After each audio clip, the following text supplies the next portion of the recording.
On this week's KSP News Show, progress on the seemingly endless UI overhaul finally comes to fruition, with the first screenshots being revealed of the tracking station and the flight screen. And Squad cancelled their 2-week Christmas vacation in order to get 1.1 released on their schedule. Wow. What dedication. I have no words for that. All that and more on this week's KSP News Show. Bloody hell. That is dedication.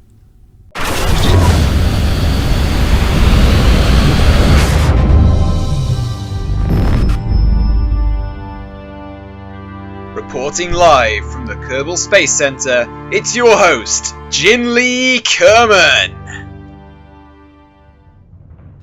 Good morning, evening and afternoon, my fellow Kerbonauts. My name is Jinli Kerman. Welcome back to this week's KSP News Show. Yet again, guys, I'm sorry for the wild gap in between episodes. There really hasn't been all that much news to cover, and I have had zero time, as always, as it comes with these episodes. And it's probably not going to be much news over Christmas, just purely because of the fact that, well, it's Christmas and I want to enjoy it. But I just wanted to get that out of the way real quick, just so that we can actually get straight on with the stories today, because a lot of you have been asking for shorter episodes, so I am trying to make these episodes as short as possible. So without further ado, let's just kind of get us straight in with the first smaller story for today, which is about some real dedication from Squad. Now, Squad have been really super busy with the whole 1.1 and Unity 5 thing and UI and everything over the past, like, months it seems now, and it has literally been months. And we all know that they have been working really hard. But this week they've taken their dedication to their cause one step further, and it says here in the dev notes. On the development of 1.1 then, Philippe has put in overtime to fix several critical issues with the port that were holding back the rest of the development team. It's crunch time in that department as well, as we're gearing up for a winter stretch to make sure 1.1 is released as soon as possible. We've postponed our traditional 2-week end-of-year vacation time to make this happen. Now, for as long as I've been playing Kerbal Space Program now, which is just coming up to about 2 years now, Squad have always had this 2-year sort of break at Christmas, which is understandable because it's Christmas. The developers want to spend time with family and friends and just generally relax after a hard year of coding a game, an awesome game for the community. But the fact that they are actually postponing this now to try and get 1.1, I just think it's a massive gesture towards the community. It really does show that Squad cares about the product that they are making. They want to make sure that it is definitely a quality product when it does eventually go live. And I mean, this sort of dedication is actually very rare in the game industry nowadays. You wouldn't see publishers such as EA and stuff doing that. I realise there's a whole different reason behind that, because EA obviously is a massive corporate company. Squad are a little indie company. They can afford to do this, whereas EA really can't. But I mean, Squad didn't have to do this. They could have just gone on their Christmas vacation as they did every year and come back in the new year and continue working on 1.1, and I'm sure it still would have been very stable. It would have just been released a couple of weeks later than it perhaps otherwise would have been in our timeline, where they are actually staying over Christmas and actually getting it out a little bit earlier for us guys. Shows they really do support fan feedback, and I basically just wanted to leave this story in there for a massive shout out to Squad on that, because, well, what else is there to say? They're just doing a massive fan service with this, and for that, like I say, I cannot thank them enough, basically. So yeah, mad props to Squad on that, and now let's look at some of the work they've been doing over the past week or so. So yes, as I said at the start of the video, Squad's real hard work with the UI overhaul and the Unity 5 port are really starting to come to fruition now, and we can actually see a few screenshots of what they've been doing. Here it says in the dev notes from this last Wednesday it is now, Philippe indicated that this would be a good time to highlight the overhaul in the orbit splines rendering, the orbit lines you see in the map view. This is one area that has been improved upon greatly in the update. We'll let the pictures speak for themselves, but the new version of Vectrosity we discussed many moons back is really paying off, so we can now do things like this. This then links to an Imgur album full of all the different changes. It has about 3 or 4 photos in it total, and they're all taken from within the tracking station. And there you can actually see the overhaul to the UI. So the first thing you can see is the craft that you have selected, both in the tracking station or the object that you have selected, has a slightly different colour now. Rather than the old sort of blue, it's now sort of more of a teal colour. That might just be the fact that it's selected on an asteroid and it's in a tracking station. It might be exactly the same in the actual flight screen, but at least in the tracking station it does have a very, very nice new sort of teal colour.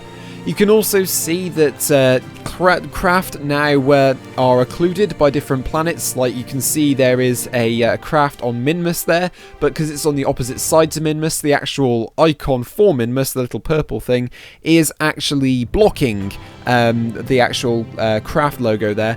Whereas they have two crafts there that are landed on Kerbin and landed on the moon, and because they are facing the camera directly and they're not occluded by the body, their little icon is showing, which is very, very nice. It makes everything look a lot more neat, a lot more tidy, something that the old UI and the old UI performance definitely did suffer with. You can see here there's been a slight redesign of the toolbar as well. It's now in a nice little box up in the top right hand corner there. You can see the contracts, the information about the body you're travelling around in, etc, etc.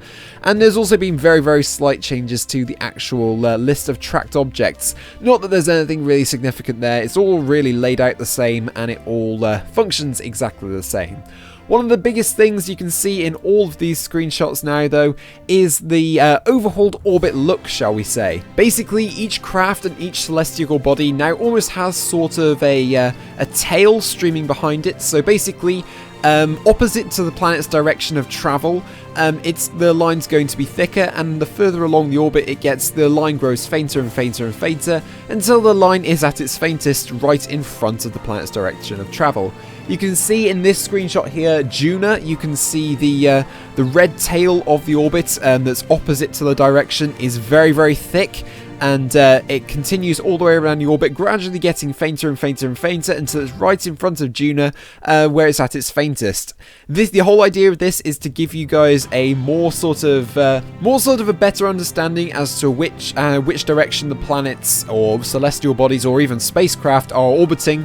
So hopefully it makes planning transfers and stuff just that little bit easier. On top of the fact that it does look amazingly cool as well.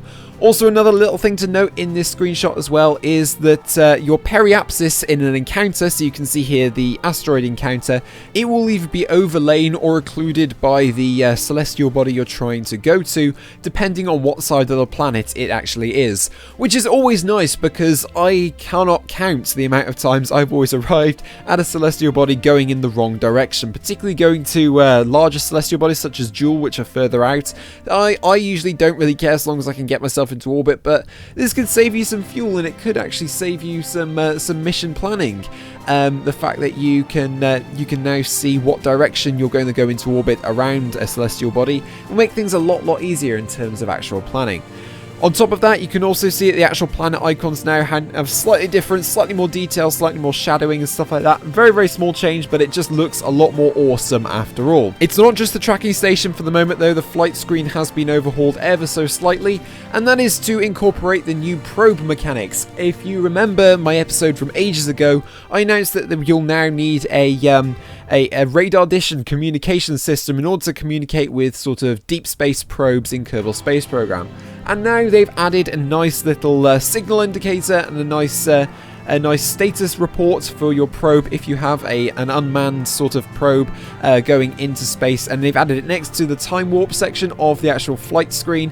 You can see there the amount of bars of signal similar to how you have on your mobile phone, and you can see the status of your probe is what I'm guessing that little green satellite indicator is, and also I'm guessing whether you are in contact with a nearby radar dish or not, or whether your radar dish is transmitting. I'm not too sure what any of those mean apart from the signal one in the middle. That is still remains to be seen, but I do think they're very, very nice, and they're obviously going to be very, very useful when the actual feature drops.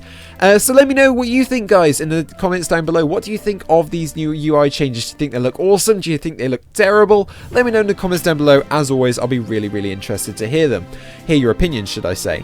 But that's going to pretty much round it off for this episode of the KSP News Show, guys. Sorry it hasn't been more substantial, and I may have stuttered quite a lot throughout this whole thing. I've been trying to get this thing filmed so quickly. I have got a psychology paper that's literally due in 2 days and I have so much work left to do for it. It's literally insane.